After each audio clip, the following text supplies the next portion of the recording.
Hello and welcome to Box of Demons and another Wardust VR video. In this video we're going to be looking at some of the air vehicles available in the game, how they look, how they feel and how effective they are on the battlefield.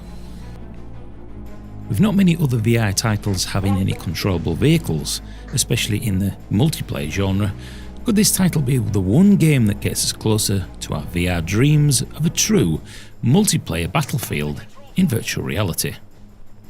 In this video I'll be looking at the Apache Helicopter and what I imagine is a VR version of some kind of stealth bomber or a jet fighter. You let me know in the comments box what that aircraft actually is supposed to be.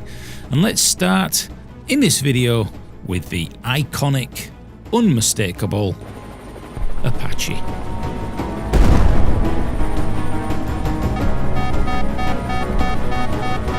On first glance in virtual reality when approaching this helo, it looked great. The proportions are right, the size seems pretty much spot on. The actual sound of the helicopter needs some work, as does, I think, the entire game in general.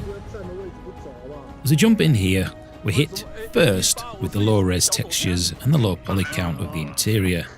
And I realise we are in virtual reality and some considerations need to be taken into account to maintain 64 players.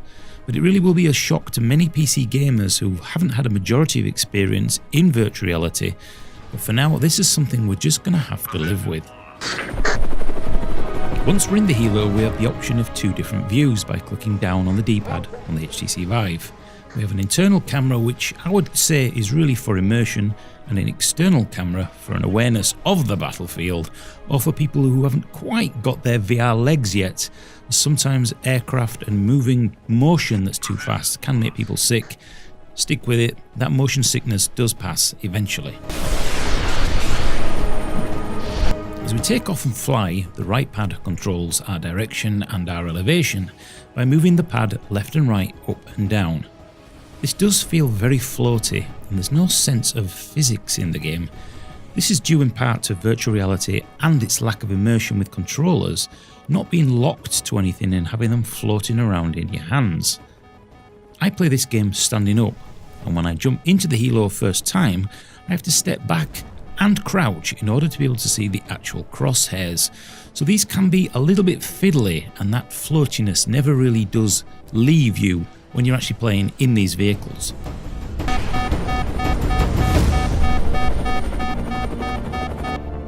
The immersion is actually quite good once you're up in the air and not looking at the cockpit. The ability to be able to bank the helo and look down onto the battlefield below you, giving you a real chance to be able to see clumps of infantry and vehicles on the ground. That ability to be able to lean and look as you're flying is truly amazing. It's hard to describe to people who haven't got virtual reality. The ability to be able to free look in vehicles really does bring that next step forward to immersion when we play multiplayer games of this genre.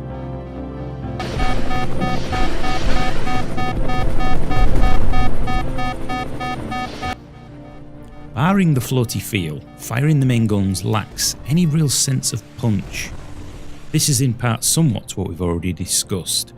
We only have rockets at this stage and they auto reload fairly quickly, giving it a kind of arcadey feel.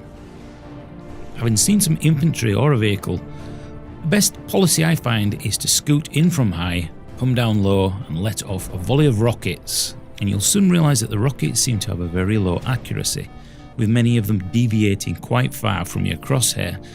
This may be an intentional purpose, so that ground vehicles and infantry get an actual chance to breathe and live longer than 5 seconds without getting pummeled by multiple aircraft and rockets coming down on their heads.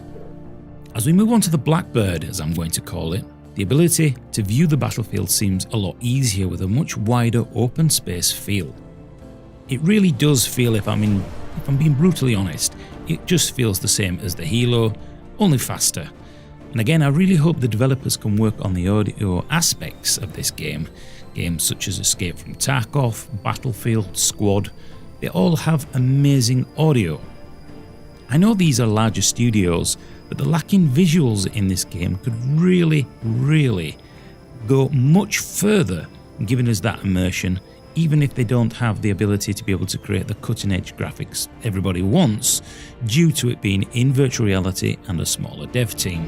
Defend the control point! Ah!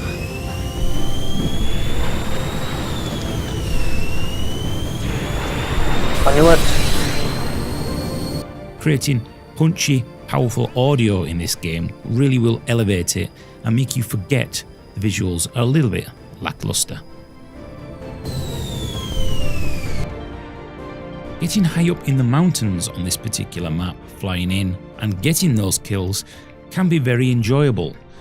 The splash damage on these rockets does seem to be very, very low, and if you're wanting to take out a group of infantry, it's almost like you need to be coming with a surgical strike, shall we say.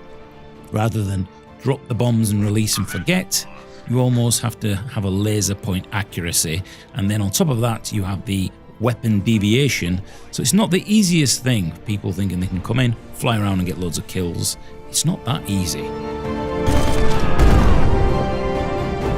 If you can get past the floaty aspect of using airborne vehicles in virtual reality, and you don't mind crouching down for aiming correctly, then there really is little else in the VR back catalogue to touch this game. When it comes to the low poly and the poor audio, that's something we're going to have to live with until the major developers out there realise that the future of multiplayer games in VR is very high indeed. I hope this has been of some interest to you regarding the vehicles in this title. There's not many games out there that are anything like this. I just hope to keep adding new content, new maps, more polish, and maybe, just maybe, the audio and the graphics can be souped up to that next stage. Thanks for watching.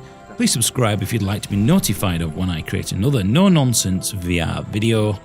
Otherwise, I'm Box of Demons, and I shall see you on the battlefield. Thanks for watching.